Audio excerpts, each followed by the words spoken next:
कोटड़ी जे शाह लतीफ़ चौक जे रहासी 22 वरनि जो नौजवान अली रंधाणे जे बेरहमाने क़त्ल ख़िलाफ़ जामशोरे में नौजवान सुजाग तहरीक जे अॻवाननि कारकुननि ऐं शहरनि रिज़वान चांडियो, सैद सजाद शाह, राशिद पंवर, ज़ाहिद राऊ, मेहर डहाणी, सैयद कांदड़ो ऐं सजाद कंभराणी जी अॻवानी में SSP रोड तां रैली कढी जामशोरे प्रेस क्लब ॾाढो एहतजाजी मुज़ाहिरो कयो आहे।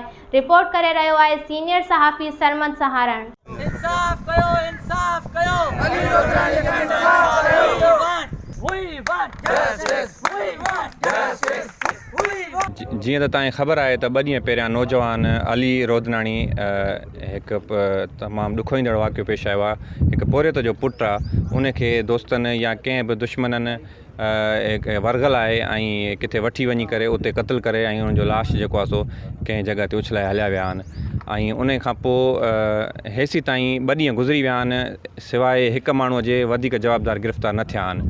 त इहो हिकिड़ो सवालिया निशान आहे असां सभिनी जामशोरे जे रहवासियुनि जे लाइ त अहिड़ा कहिड़ा वॾा क़ातिल आहिनि, अहिड़ा कहिड़ा वॾा हिते गिरोह आहिनि, अहिड़ा कहिड़ा वॾियूं हिते ॾोही जेको आहे धुरियूं आहिनि जेको अहिड़ा वारदातूं करियो हलियो थियूं वञनि ऐं कंहिं ते को फ़र्क़ु ई नथो पवे ऐं पुलिस ख़ामोश तमाशे बणियल वेठी आहे। हीअ इदारा आख़िर छा पिया कनि? SSP जामशोरो छा पियो करे? SHO जामशोरो, SHO कोटड़ी छा पिया कनि? हीअ असांजे लाइ छाजे लाइ जेके आहे सो अमलदार वेठा आहिनि?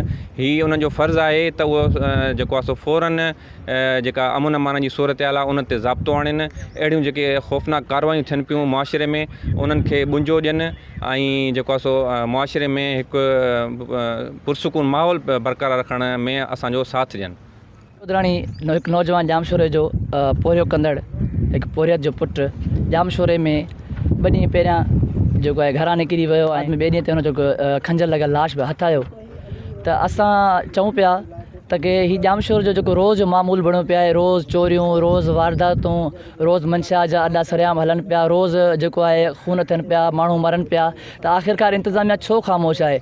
इंतिज़ामिया उनजो तर्क छो न पई वठे? असीं आला ऐवाननि में विहंदड़ उन हुक्मराननि खां ऐं जेके असां हितां पंहिंजा मेंबर चूंडे करे मोकिलियूं था, असां उन्हनि खां मुतालबो था कयूं त आख़िरकार छो जामशोर जी मालिकी केरु कंदो ऐं उनजे लाइ सभु ख़ामोश छो आहिनि? जामशोर जी सुञाण धुरनि खे बि असां चऊं था त बाबा उथो, पंहिंजे कंहिंजे लाइ ॻाल्हायो ऐं जेके मज़लूम माण्हू जेके रोज़ मारिया वञनि था, नौजवान जो नस्ल तबाह कयो वञे थो, नौजवाननि जेको आहे मंशियात वापराइनि पिया, रोज़ चोरियूं थियनि पियूं, इंतिज़ामिया ख़ामोश बणियल आहे। असां सम्झूं था त जेको इंतिज़ामिया हिननि जेको आहे बराबरि जा ज़िम्मेदार आहे ऐं असां IG सिंध, SSP जामशोरो ऐं DIG सिंध खां मुतालबो था कयूं त अली रोदराणी जेके बेगुनाह क़त्ल कयो वियो आहे, न उनजी कंहिंसां दुश्मनी आहे, न कंहिंसां जेको हिसाबु किताबु आहे। असां उन्हनि खां मुतालबो था कयूं त उनजे क़ातिलनि खे गिरफ़्तार करे सघंदा। त हीअ जेको जामशोरो सुजाग तहरीक पारां एहतजाज कयो वियो जामशोरो प्रेस क्लब जे आॾो, उन्हनि जो मुतालबो आहे त अली रोदराणी खे जेको जवाबदारनि क़त्ल कयो आहे उन जवाबदारनि खे फौरी तौरु गिरफ़्तार करे उन कैफ़ियत किरदार ते पहुचाए वञे ऐं जेके उनजे पोयां ॻुझा हथ लिकल आहिनि उन्हनि खे बि वाक़ करे वासनि सां इंसाफ़ कयो वञे।